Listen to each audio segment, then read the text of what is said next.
The laughter around our dining table had that sharp edge to it, the kind that comes when people have had just enough wine to say what they really think. Our monthly couples game night was winding down, empty bottles scattered between the Monopoly board and cheese plates, when my wife Leela decided to twist the knife. "You know what?" she said, swirling her third glass of Chardonnay, her perfectly manicured fingers catching the chandelier light. "If I could turn back time, I'd never marry Garrett." She gestured toward me with her wine glass, that practiced smile never leaving her face. I mean, seriously, what was I thinking? Monica, her work bestie, giggled nervously. "Leela, you're terrible." But her eyes were bright with the kind of cruel amusement that feeds on other people's pain. Evan, Monica's +1 from the office, shifted uncomfortably in his chair, avoiding my gaze entirely. The other couples, Tom and Jennifer, Mike and Susan, laughed awkwardly, not sure if this was a joke or if they were witnessing a marriage implode in real time. "Finally," I said, setting down my beer with deliberate calm. "Something we can agree on." I reached into my jacket pocket and pulled out a manila envelope, thick with papers. The room went quiet, that sudden silence that happens when everyone realizes the joke has stopped being funny. "What's that?" Lila's voice had lost its playful edge. I opened the envelope slowly, savoring the moment. Inside were printouts of text messages, screenshots from phones, timestamps and all. I spread them across the Monopoly board like I was dealing cards. "These are from your phone, sweetheart. The one you thought you hid so well." I picked up the top sheet and read aloud. "Can't wait to feel your hands on me again. This meeting with the client was just an excuse to see you." I looked up at Evan, whose face had gone pale. Sent to Evan Merrick, Tuesday, 11:47 p.m. While I was working late at the marina, thinking my wife was stuck in another boring corporate presentation, Jennifer gasped. Tom muttered something under his breath. Monica's wine glass froze halfway to her lips. "Garrett, I can explain," Lila started, but I held up another sheet. "Oh, there's more. How about this one? Garrett's so clueless, he actually believes I'm working late. We could do this right under his nose, and he'd never figure it out." I folded the paper neatly. "Sent yesterday. Yesterday, Lila. While I was making you breakfast." Evan finally found his voice. "Look, man, this isn't what it looks like." "Really?" I shuffled through the papers, pulled out a photograph. "Because this looks like you and my wife coming out of the seaside motel last Thursday. The same Thursday she told me she was visiting her sick mother in Portland." The photograph landed on the table with a soft thud. Lila's hand flew to her mouth. Evan pushed back from the table like the picture might bite him. "How did you?" Lila's voice was barely a whisper. "Get these?" "Oh, that's the beautiful part." I leaned back in my chair, feeling calmer than I had in months. "See, when your wife starts acting strange, staying late, new lingerie receipts, phone always face down, you start paying attention. And when you pay attention, you notice things. Like how Monica here always knows exactly where you are, even when you're supposedly in meetings that don't exist." Monica's face flushed red. You never what? Never helped coordinate their little rendezvous? Never lied for her when I called the office looking for my wife?" I pulled out another sheet. "These are the office sign-in logs, Monica. Funny how Lila was signed out during all those emergency meetings she told me about." The room was dead silent now. Tom and Jennifer were staring at their hands. Mike had his arm around Susan, both of them looking like they wanted to disappear. "The best part," I continued, "is that this is just the warm-up act. You'll want to stick around for the main event." 3 weeks earlier, I'd been just another sucker. Garrett Harlan, 42 years old, dockmaster at Pine Harbor Marina, married to the beautiful and ambitious Lila Harlan, public relations executive at Coastal Communications. We lived in a nice condo overlooking the water, drove decent cars, took vacations to places with names I couldn't pronounce. From the outside, we looked like we had it made. But marriages aren't lived from the outside. The first sign was small. Lila started putting her phone face down during dinner. Then came the late nights, the weekend emergency meetings, the new clothes she claimed were for client presentations I never heard about. When your wife starts showering the moment she gets home instead of collapsing on the couch to complain about her day, you notice. I'm not a suspicious man by nature. 20 years as a journalist before I took the marina job taught me to look for evidence before jumping to conclusions. So I watched, I waited, I documented. The breakthrough came when I ran into Cap Pritchard at Jules' Tavern. Cap and I went back 15 years. He'd been a source when I was covering the police beat, and we'd stayed friends after he retired from the force to run a small private investigation business. You look like hell, Garrett, Cap said, sliding onto the bar stool next to me. He was a big man, gray-haired and solid, with the kind of presence that made people confess things they hadn't planned to say. Marriage troubles, I admitted, staring into my beer. Want to talk about it? I told him everything. The late nights, the excuses, the feeling that my wife was living a separate life I wasn't invited to join. Cap listened without judgment, the way good cops do. You want to know for sure? He asked when I finished. I think I already know. I just need proof. Proof's what I do, Cap said. But you sure you want it? Some things, once you see them, you can't unsee. I thought about Lila that morning, humming in the shower, cheerful in a way she hadn't been with me in months. I'm sure. Cap's methods were old school. No hacking, no illegal surveillance, just careful observation and public records. He followed Lila for a week, documenting her actual schedule against what she told me. The results were damning. Tuesday. Told me she was in client meetings until 9 p.m. Actually left the office at 4:30. Spent 3 hours at Evan Merrick's apartment. Wednesday. Working dinner with the Portland account. Dinner was at a romantic restaurant downtown. Just her and Evan. Thursday. Visiting her sick mother. Mother was fine, playing bridge with friends. Leela was at the Seaside Motel with Evan from 2 to 6 p.m. Friday. Late presentation for potential clients. Office was empty by 5:30. Leela's car was parked outside Evan's apartment until after midnight. There's more, Cap said, sliding the folder across the table at Jules' Tavern. Your wife's been sloppy. She's got a second phone, one of those cheap prepaid things. Leaves it in her purse, figures you'll never look. How do you know about the phone? Because she dropped it in the parking lot outside Merrick's place. I watched her scramble around looking for it for 10 minutes before she found it under her car. Cap grinned. Woman in love makes mistakes. Woman cheating makes bigger ones. The phone was my golden ticket.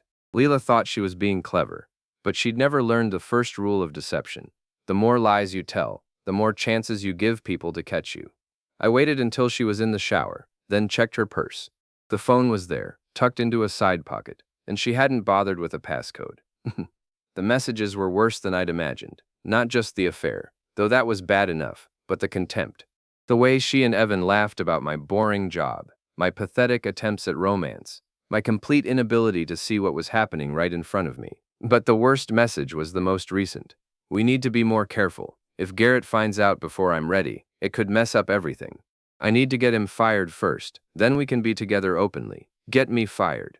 My wife wasn't just cheating. She was planning to destroy my livelihood to make her new life more convenient. That's when I stopped being the victim and started being something else entirely. The beauty of revenge is in the planning. Rush it and you make mistakes. Take your time and you can craft something perfect, poetic even. I had advantages Lila didn't know about. 20 years as a journalist had taught me how to research, how to find connections, how to verify information. The marina job had connected me with half the working people in town. Mechanics, contractors, bartenders, the kind of folks who see everything and remember it all. And Cap's background in law enforcement meant everything we did would be clean, legal, and bulletproof. What's the goal here? Cap asked when I laid out what I'd found. We were sitting in his office, a cramped space above the hardware store that smelled like coffee and old case files. Complete humiliation, I said without hesitation. I want her professional life ruined, her social life destroyed, and her precious Evan exposed for the coward he is. I want her to understand exactly what it feels like to have someone you trust tear your world apart. Cap nodded slowly. That's a tall order, and you want to stay out of jail while you do it. Absolutely. Everything legal, everything documented, everything true. Then we do this right, step by step, piece by piece, until there's nowhere for either of them to hide. The first step was Monica. Cap's research revealed she was more than just Lila's friend. She was actively helping coordinate the affair, lying to cover Lila's absences, and providing alibis when needed. But Monica had her own ambitions at Coastal Communications, and her loyalty to Lila was purely transactional. Jules, who owned the tavern where half the town gathered to drink and gossip, had seen Lila and Evan together multiple times. Thought it was strange, he told me, polishing a glass with practiced efficiency. Your wife coming in with some pretty boy, acting like teenagers. Figured it wasn't my business, but if you're asking, I'm asking, I said. They've been here 6, 7 times over the past month. Always the same table in the back corner. Always whispering, like they're planning something. Last week, I heard her say something about getting you transferred or laid off. Didn't sit right with me. Jules had been running the tavern for 30 years. He knew everyone's business and had a memory like a steel trap. More importantly, he had security cameras. You want copies of those tapes? He asked. If you're offering, consider it a public service. The second step was Evan himself. Cap's background check revealed a man with a pattern. 3 previous jobs, all ended with harassment complaints or inappropriate relationships with coworkers. He was currently on thin ice at Coastal Communications, having already been warned about his behavior with female employees. Guy's a walking liability, Cap observed. One more complaint and he's gone. Then let's make sure he gets one. The third step was the most delicate, turning Monica. I couldn't approach her directly, but I could create circumstances that would make her question her loyalty to Lila. A few carefully placed conversations, some strategic information sharing, and Monica began to realize that Lila's success was coming at her expense. The breakthrough came when I discovered that Lila had stolen one of Monica's project proposals and submitted it as her own work for a major client presentation. The proposal was sitting in Lila's home computer, with timestamps showing she'd simply copied Monica's files and changed the name. Getting that information to Monica required finesse. I couldn't just email her. That would be too obvious.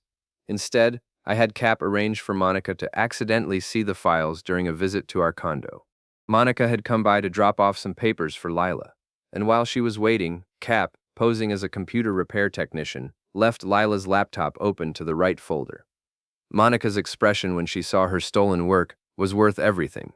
The betrayal, the anger, the sudden understanding that her best friend had been using her all along. It was beautiful to watch.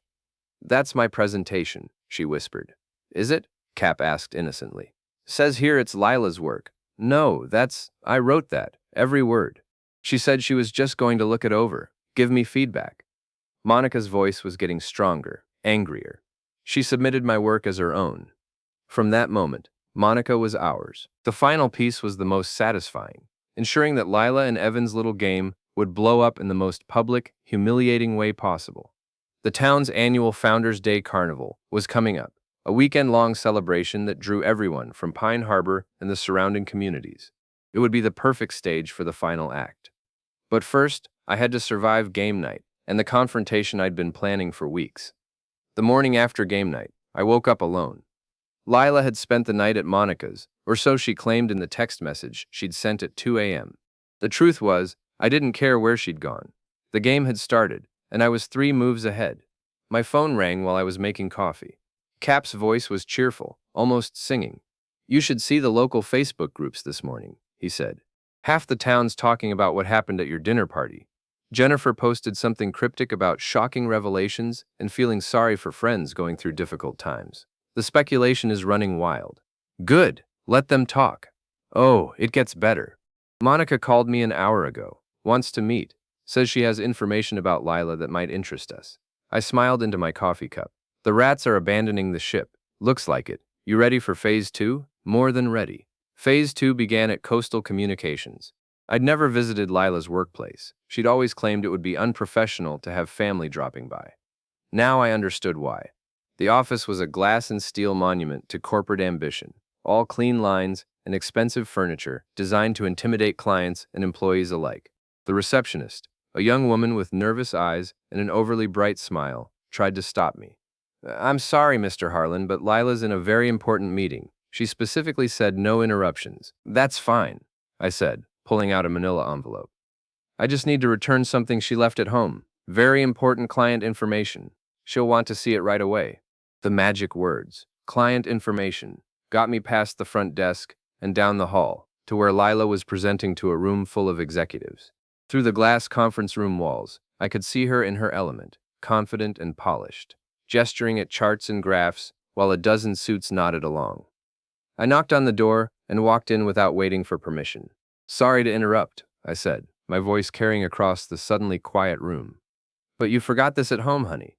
I placed the envelope on the conference table in front of Lila's boss, a sharp-eyed woman named Patricia Atwood, who'd built Coastal Communications from nothing into a regional powerhouse. "What is this?" Miss Atwood asked, looking from me to Lila, who had gone pale. Just some documents Leela was working on at home. I thought they might be important for your meeting. I smiled at the room full of executives. Sorry again for the interruption. You all have a great day.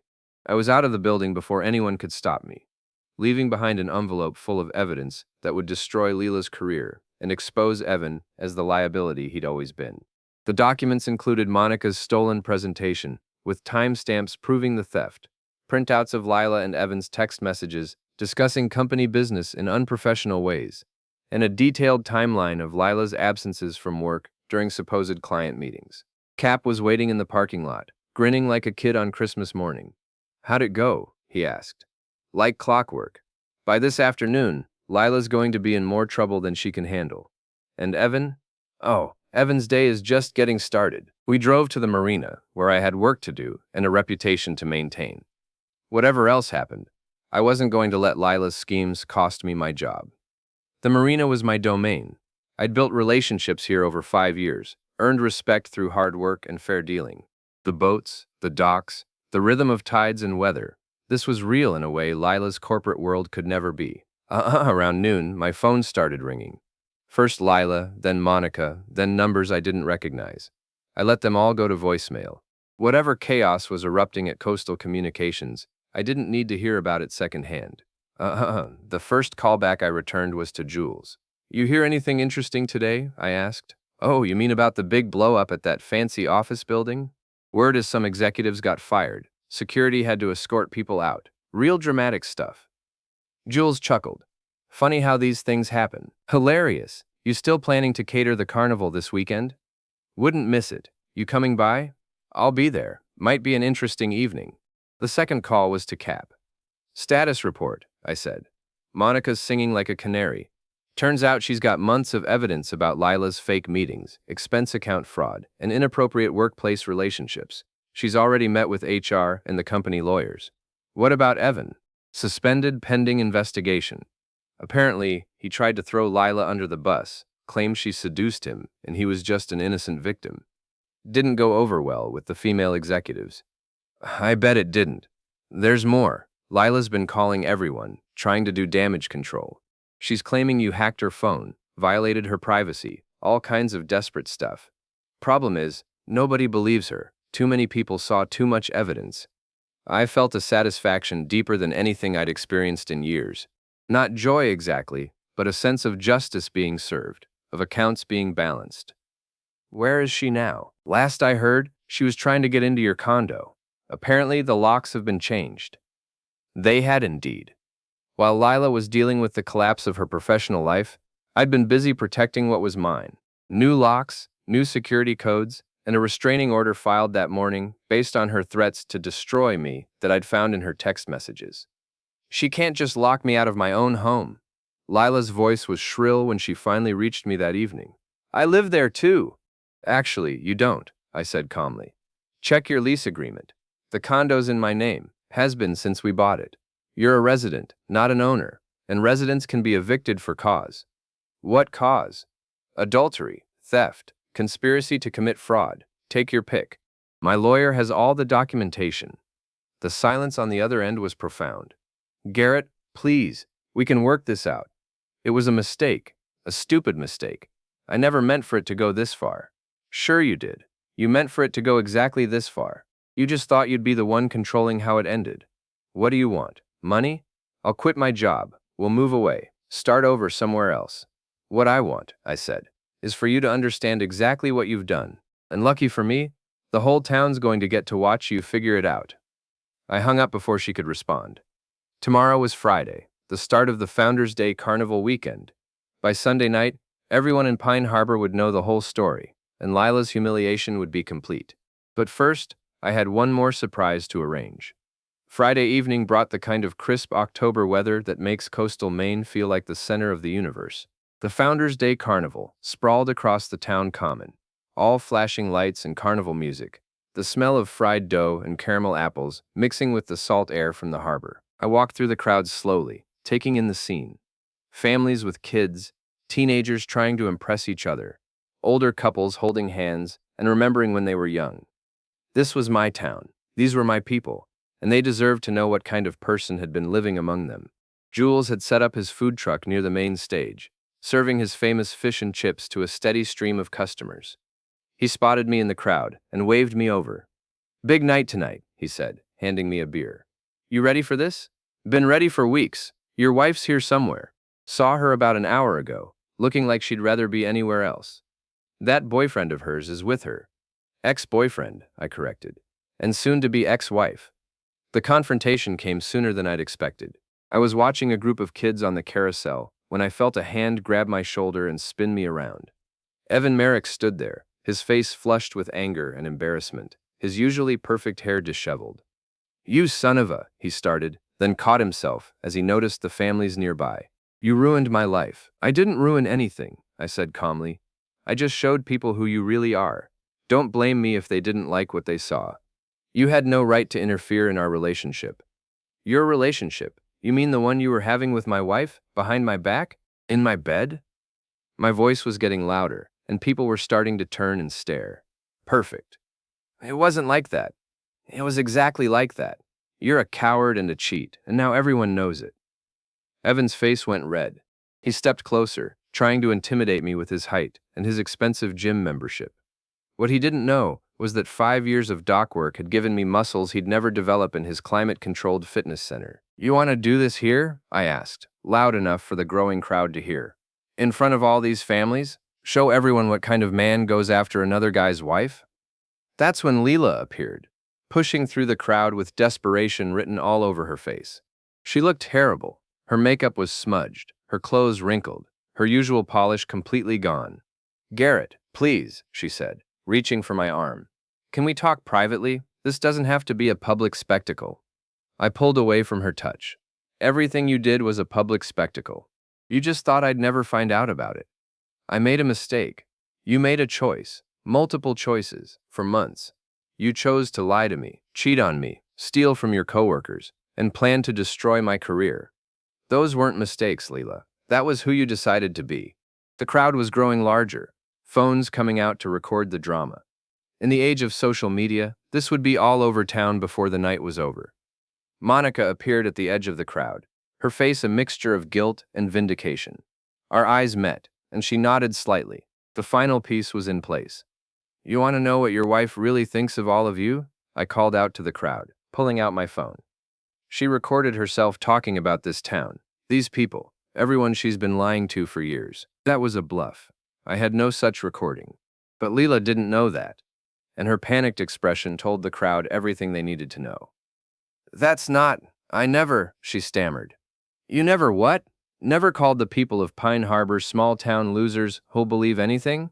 Never said you couldn't wait to leave this pathetic little fishing village behind?" I hadn't heard her say those exact words, but I'd heard enough similar sentiments in her unguarded moments to know I was close to the truth. Her face confirmed it. "I was angry," she whispered. "I didn't mean it." "Sure you did. Just like you meant it when you told Evan that I was too stupid to figure out what you were doing. Just like you meant it when you planned to get me fired so you could run away with him without any inconvenient complications." The crowd was murmuring now, angry voices mixing with shocked whispers. These were good people, hard-working people who'd welcomed Lila into their community and treated her with respect. Finding out how little that respect meant to her was hitting them hard. Evan tried to salvage the situation. "Look, everyone, this is just a misunderstanding between married people. It's not anyone else's business. It became everyone's business when you decided to conduct your affair in public places around town." Cap's voice cut through the crowd as he stepped forward. "When you used company resources to coordinate your meetings. When you planned to commit fraud to cover your tracks." Cap had a folder in his hands, thick with documents. "Evan Merrick, you're served with a subpoena to appear in civil court regarding harassment complaints, misuse of company property, and conspiracy to commit employment fraud." Evan's face went white. "You can't. This isn't legal." "It's perfectly legal. Just like it was legal to document your activities in public places, record your conversations in establishments where you had no expectation of privacy, and investigate the financial irregularities in your employment record." The crowd was loving this. Nothing like a good public downfall to make people feel better about their own problems. "And Leela Harlan," Cap continued, pulling out another set of papers.